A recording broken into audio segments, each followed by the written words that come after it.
Study IQ IAS, अब तैयारी हुई अफोर्डेबल। नमस्कार दोस्तों, जिस तरह से पूरे दुनिया के अंदर इस समय ट्रेंड चल रहा है, हम कह सकते हैं कि आगे आने वाला जो फ्यूचर है वो पूरी तरह से रेयर अर्थ मेटल्स का होने वाला है। जो रेयर अर्थ डिपॉजिट्स होता है उसका होने वाला है। लेट मी टेल यू, अभी प्रेजेंट में 95% से ज्यादा जो माइनिंग है रेयर अर्थ मेटल्स की, वो अकेले चाइना के द्वारा की जाती है। तो एक प्रकार से चाइना की इसके ऊपर मोनोपोली है और ये बहुत सारी चीजों में काम आता है। मैं अभी आपको सब कुछ वीडियो में बताऊंगा, लेकिन एक बहुत इंटरेस्टिंग डेवलपमेंट हुआ है। यूरोप का सबसे लार्जेस्ट रेयर अर्थ मेटल्स ये अभी रिसेंटली डिस्कवर किया गया है स्वीडन के अंदर। आपको पता होगा जो स्कैंडिनेवियन कंट्रीज हैं, 3 स्कैंडिनेवियन कंट्रीज होते हैं, नॉर्वे, स्वीडन और डेनमार्क। तो ये जो स्वीडन आप देख रहे हो, इसका जो नदर्न मोस्ट साइड है, यहां पर इसकी कुछ डिस्कवरी की गई है। उसी को हम डिटेल से चर्चा करेंगे। यहां पर भी आप देख सकते हो, Sweden discovers Europe's largest known rare earth deposit. तो किस तरीके से यहां पर जो मोनोपोली है चाइना की, वो अब खत्म हो जाएगी इसकी वजह से। काफी कुछ जानने को इस वीडियो में, चलिए आगे बढ़ते हैं। लेकिन उसके पहले ध्यान रखिएगा दोस्तों, आज से, जी हां, आज से यूपीएससी प्रीलिम्स का जो बैच है, मतलब 2023 में जो 28 मई को यूपीएससी प्रीलिम्स होने वाला है, उसके लिए स्पेसिफिक बैच आज शाम 7 बजे से स्टार्ट हो रहा है। अभी भी आपके पास मौका है इसके अंदर एनरोलमेंट कराने का, क्योंकि इसके अंदर 200+ आवर से ज्यादा की जो लाइव क्लासेस होगी, उसके माध्यम से आपको स्टैटिक और करंट अफेयर्स का जो भी कुछ चाहिए प्रीलिम्स क्रैक करने के लिए, वो कराया जाएगा। जो बुक्स हैं वो आपके घरों तक भेजे जाएंगे। All India open mock test भी आप इसके माध्यम से दे सकते हैं at a very affordable price. हमारे वेबसाइट ऐप पर जाइए या फिर कमेंट सेक्शन में भी इसका लिंक है, और वहां पर जाकर कोड इस्तेमाल करिएगा अंकित लाइव, ताकि आपको मैक्सिमम डिस्काउंट मिल सके। या फिर अगर आपको 2024 के लिए फुल फ्लेज प्रिपरेशन करनी है, तो ये बैच भी 20th से स्टार्ट हो रहा है। अगेन ध्यान रखना है कि अगर आप यूपीएससी हो, एनसीईआरटी हो, एनसीईआरटी का भी आज से बैच स्टार्ट हो रहा है, जो कि शाम 7 बजे से ही होगा। जो भी बैच आपको लेना है, use the code Ankit live to get the maximum discount. या फिर इसके अलावा और अगर आपको एमसीक्यूज अटेम्प्ट करना है, तो मेरे इंस्टा पेज पर जाइए, वहां पर स्टोरीज में जितने भी एमसीक्यूज हैं उसको आप अटेम्प्ट कर सकते हैं। चलिए शुरुआत करते हैं और सबसे पहले देखते हैं एग्जैक्टली हुआ क्या। जैसा कि मैं आपको कह रहा था कि स्वीडन की यहां पर एक कंपनी है जिसका नाम है LKAB। उन्होंने 12 जनवरी को अनाउंस किया कि more than 1 million tons of rare earth oxide, ये स्वीडन के नदर्न साइड में, ये आप एरिया देख सकते हो, रीजन किरुना, वहां पर कहीं ना कहीं बताया जा रहा है। ये बेसिकली आर्कटिक रीजन में आता है। आपको पता होगा जो आर्कटिक सर्कल है, तो ये नदर्न मोस्ट साइड है, वहां पर ये आता है। और बताया गया है कि 1 मिलियन टन से भी ज्यादा का जो रेयर अर्थ ऑक्साइड का डिपॉजिट है, वो डिस्कवर किया गया है। Let me tell you, Europe का ये सबसे लार्जेस्ट नोन डिपॉजिट अभी तक का ये बन गया है। इनफैक्ट यहां पर जैसे ये सारी चीजें हुई, इसका अनाउंसमेंट किया गया स्वीडन के एनर्जी मिनिस्टर के द्वारा। और देखिए उनके द्वारा क्या क्या बोला गया, ये बहुत इंपॉर्टेंट है। सबसे पहले उन्होंने ये कहा कि एक बहुत ही अच्छी खबर है पूरे रीजन के लिए, स्वीडिश के पीपल के लिए, लेकिन इसके साथ साथ यूरोप के लिए और क्लाइमेट के लिए, क्योंकि क्लाइमेट चेंज को रोकने में यहां पर ये जो रेयर अर्थ डिपॉजिट्स है वो बहुत इंपॉर्टेंट रोल प्ले करेंगे, जिसकी मैं चर्चा आगे करूंगा। तो पूरे यूरोप के लिए, और इसके साथ साथ आपको यह भी पता होना चाहिए कि यूरोप में शायद ही कोई ऐसा जगह है जहां पर रेयर अर्थ का माइनिंग किया जाता है। मतलब यूरोप में अभी तक इस तरह का कोई चीज मिला ही नहीं था, और इसी की वजह से, जैसा कि मैं आपको बता रहा था, एक रिपोर्ट के आधार पर 98% रेयर अर्थ जो यूरोपियन यूनियन यूज करता है, वो चाइना के द्वारा भेजा जाता है। तो पूरी तरह से चाइना के ऊपर ये डिपेंडेंट है। तो इलेक्ट्रिफिकेशन हो गया, रशिया और चाइना से यहां पर जो सेल्फ सफिशिएंसी इस समय यूरोप को चाहिए, वेस्टर्न कंट्रीज को चाहिए, वो कहीं ना कहीं इस डिस्कवरी से यहां पर उनको मिल जाएगी। और इसके साथ साथ वहां के जो एनर्जी मिनिस्टर है, उनका यह भी कहना था कि ये जो डिस्कवरी हुआ है, ये एक बहुत ही सिग्निफिकेंट टर्निंग पॉइंट है पूरे यूरोपियन यूनियन के लिए और वेस्टर्न कंट्रीज के लिए, जो लोग यहां पर चाहते थे कि चाइना के ऊपर से जो रिलायंस है वो कम किया जाए, स्पेशली सिंस आउटब्रेक। आपको पता ही होगा जो कोरोना वायरस का आउटब्रेक हुआ है, उसके बाद से किस तरह से जो फैक्ट्रीज हैं वो चाइना से शिफ्ट हो रही हैं दूसरे देशों में। तो कहीं ना कहीं ये जो निर्भरता थी चाइना के ऊपर, वो काफी हद तक कम हो जाएगी। अब सबसे पहला क्वेश्चन कई लोगों के मन में आएगा कि रेयर अर्थ एलिमेंट्स क्या होता है। देखो, आपने पीरियोडिक टेबल यहां पर देखा ही होगा, बचपन से पढ़ते आ रहे होंगे। तो पीरियोडिक टेबल में अगर आप देखोगे तो ये टोटल 17 रेयर अर्थ एलिमेंट्स मिलते हैं। ध्यान रखिएगा, इसका नाम भले ही रेयर अर्थ हो, ऐसा नहीं है कि ये रेयर पाए जाते हैं, लेकिन इसका एक्सट्रैक्शन बहुत मुश्किल होता है, बहुत ही कम अमाउंट में पाए जाते हैं। मतलब कि मान लो कोई चीज आपने माइनिंग की, उसमें बहुत ही कम परसेंटेज होगा रेयर अर्थ मिनरल्स का, और इसी की वजह से क्या होता है कि यहां पर इसका एक्सट्रैक्शन उतना ज्यादा इकोनॉमिकल नहीं होता। तो 17 रेयर अर्थ एलिमेंट्स होते हैं टोटल, और ये आपको कैसे मिलेंगे? सबसे पहले आप यहां पर देख सकते हो ग्रीन कलर में जो 57 एटॉमिक नंबर है, वहां से लेकर ये 70 तक ये आप देख सकते हो, ये वाला पूरा, इसके साथ साथ ऊपर का ये 3 आप देख पाएंगे, 21 एटॉमिक नंबर, 31 और 71।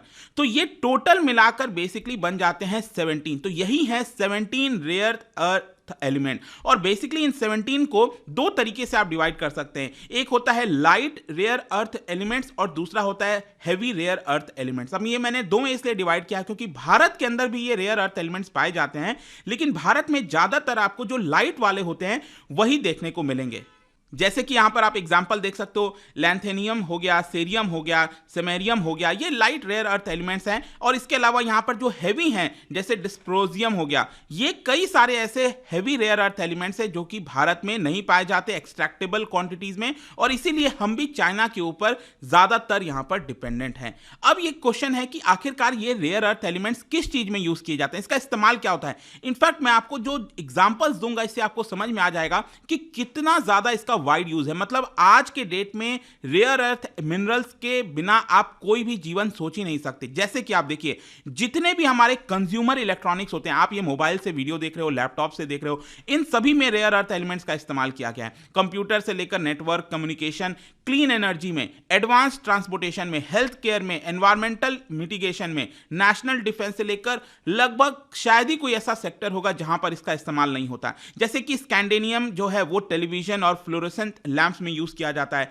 यूट्रियम जो हो गया वो आपका जो ड्रग्स होता है, जैसे कि अर्थराइटिस है, कैंसर है, उसके ट्रीटमेंट में इस्तेमाल होता है। रेयर अर्थ एलिमेंट जो स्पेस शटल कंपोनेंट्स होते हैं ना, जो जेट इंजन होते हैं, टर्बाइंस होते हैं, उसमें आपको रेयर अर्थ एलिमेंट्स का निर्भरता मिलेगा। और इनफैक्ट जो नासा का स्पेस शटल प्रोग्राम है वो पूरी तरह से डिपेंड करता है यहां पर। रिसेंट ईयर्स में यहां पर ये और ज्यादा इंपॉर्टेंट इसलिए होता जा रहा है क्योंकि ग्रीन एनर्जी की डिमांड लगातार बढ़ती जा रही है। And let me tell you, जो विंड टर्बाइन मोटर्स होता है जो कि काफी तेजी से पूरे दुनिया में ग्रो कर रहा है, उसमें भी इसका इस्तेमाल किया जाएगा। या फिर इसके अलावा जो हम इलेक्ट्रिक कार्स की बात करते हैं ना, जो इलेक्ट्रिक व्हीकल्स की बात कर रहे हैं, उसके बिना रेयर अर्थ मिनरल्स के बिना ये पॉसिबल नहीं है, क्योंकि बैटरी से लेकर हर एक इलेक्ट्रॉनिक डिवाइसेस में इसी का ही आपको इस्तेमाल देखने को मिलता है। और इसीलिए आप कहीं ना कहीं आप समझ पाओगे कि रेयर अर्थ मिनरल्स कितना ज्यादा इंपॉर्टेंट होता है। लेकिन ये जो डिस्कवरी हुई है वो इतना ज्यादा सिग्निफिकेंट क्यों है? देखिए, जैसा कि मैं आपको बता रहा था कि जो बैकग्राउंड है वो इतना ज्यादा चाइना के फेवर में रहा है। चाइना का जो रिलेशन है वेस्टर्न कंट्रीज के साथ, वो पिछले कुछ समय में बहुत तेजी से खराब हुआ है। और ये जो नया डिस्कवरी है रेयर अर्थ एलिमेंट का स्टूडेंट के अंदर, ये एक प्रकार से रिलीफ का काम करेगा। कई वर्षों से चाइना ने अपनी जो मोनोपोली है उसका जियोपॉलिटिकल एजेंडा के तौर पर इस्तेमाल किया। फॉर एग्जांपल 2010 में क्या हुआ था कि टोक्यो ने, जापान ने चाइना का जो एक फिशिंग ट्रॉलर था उसके अंदर जो कैप्टन थे उसको डिटेन कर लिया था क्योंकि गलत काम किया जा रहा था। लेकिन इसका गलत इस्तेमाल किया गया बीजिंग के द्वारा। चाइना ने कहा कि जो जापान को हम रेयर अर्थ एलिमेंट्स देते हैं उसको हम रोक देंगे। फिर 10 साल के बाद ट्रंप एडमिनिस्ट्रेशन के दौरान, यहां पर आपको याद होगा, ट्रंप ने हुआवे, उस जो टेलीकॉम जायंट है चाइना का, उसके ऊपर सैंक्शंस लगाया। तो चाइना ने थ्रेटन कर दिया कि हम भी जो रेयर अर्थ मिनरल्स हैं जो हम एक्सपोर्ट करते हैं उसके ऊपर रेस्ट्रिक्शंस लगा देंगे। मतलब जियोपॉलिटिक्स के अंदर भी चाइना अपने मोनोपोली का बड़े तौर पर इस्तेमाल करता है। और इसी की वजह से यहां पर मैं आपको बता दूं, पिछले साल अगस्त के महीने में दुनिया के 10 बड़े ऐसे देश थे जो कि एक साथ आए थे ताकि चाइना की मोनोपोली को खत्म किया जाए। ये 10 कंट्रीज कौन से हैं? Australia, Canada, Finland, France, Germany, Japan, Korea, south Korea obviously, Sweden हो गया, यूनाइटेड किंगडम और यूरोपियन कमीशन। ये 10 आप देखोगे तो इन्होंने एक पार्टनरशिप बनाया था जिसका नाम है मिनरल सिक्योरिटी पार्टनरशिप। तो ध्यान रखिएगा, मिनरल सिक्योरिटी पार्टनरशिप ये रेयर अर्थ एलिमेंट से रिलेटेड है और इनके द्वारा कोशिश की गई कि जो चाइना की मोनोपोली है रेयर अर्थ मिनरल्स में उसको कम किया जाए ताकि यहां पर एक मार्केट फॉर्म हो और ज्यादा डिस्कवरी हो अलग अलग देशों के अंदर। लेकिन इसमें से एक नाम आपको मिसिंग लग रहा होगा, वो है भारत। अब भारत अपने आप में इंपॉर्टेंट हो जाता है क्योंकि भारत में भी ये पाए जाते हैं, लेकिन भारत को इसमें अभी शामिल नहीं किया गया था। एंड भारत के लिए सबसे मेजर कंसर्न यही है कि अभी भी हम चाइना के ऊपर ये इसको लेकर डिपेंडेंट हैं। इलेक्ट्रिक व्हीकल्स आप देख ही रहे हो भारत के अंदर तेजी से बन रहा है। तो आप सोच के देखिए, आज के डेट में जो हम कहते हैं ना कि हम ऑयल के ऊपर डिपेंडेंट है, मिडिल ईस्ट के ऊपर डिपेंडेंट है, ऑयल हमें चाहिए होता है, तो कहीं ऐसा ना हो जाए कल के डेट में जब हम इलेक्ट्रिक व्हीकल्स की तरफ शिफ्ट हो रहे हैं और सोच रहे हैं कि हम आत्मनिर्भर बनेंगे, लेकिन उसमें भी आपको रेयर अर्थ मिनरल्स की जरूरत है, तो एक प्रकार से हमारी निर्भरता तो अभी भी रहेगी, अभी भी हम चाइना के ऊपर डिपेंडेंट रहेंगे। तो लेट्स यहां पर क्या होता है और क्या भारत में भी बड़ी चीजें डिस्कवर होती हैं। वैसे मैं आपको पहले बता दूं कि भारत में भी रेयर अर्थ मिनरल्स पाए जाते हैं, लेकिन वो स्केलेबल नहीं है। तो स्टिल मेरा आपसे ये क्वेश्चन है जाने से पहले कि क्या बता सकते हो भारत रेयर अर्थ एलिमेंट्स के मामले में पूरे विश्व के अंदर कौन से पोजीशन में है? रिजर्व की मैं बात कर रहा हूं। इसका राइट आंसर आप सबको पता है, मेरे इंस्टाग्राम पर तो मिलेगा ही, वहां पर अगर आप नहीं हो कोई बात नहीं, टेलीग्राम से भी ले सकते हैं इसका सही उत्तर। मैं कई सारे जो एमसीक्यूज हैं वो यहां पर स्टोरीज में डालता रहता हूं। बाकी अगर आपको पीडीएफ चाहिए तो टेलीग्राम पर आइए, अलग अलग सोशल मीडिया पर आप जुड़ पाओगे। और जैसा मैंने बताया था, यूपीएससी प्रीलिम्स का बैच दोस्तों आज से स्टार्ट हो रहा है। Don't miss this chance and use the code Ankit live to join as soon as possible. I hope कि वीडियो आपको पसंद आया होगा। मिलता हूं आपसे next time. Till then, thank you very much, see you soon. Study IQ IAS, अब तैयारी हुई अफोर्डेबल।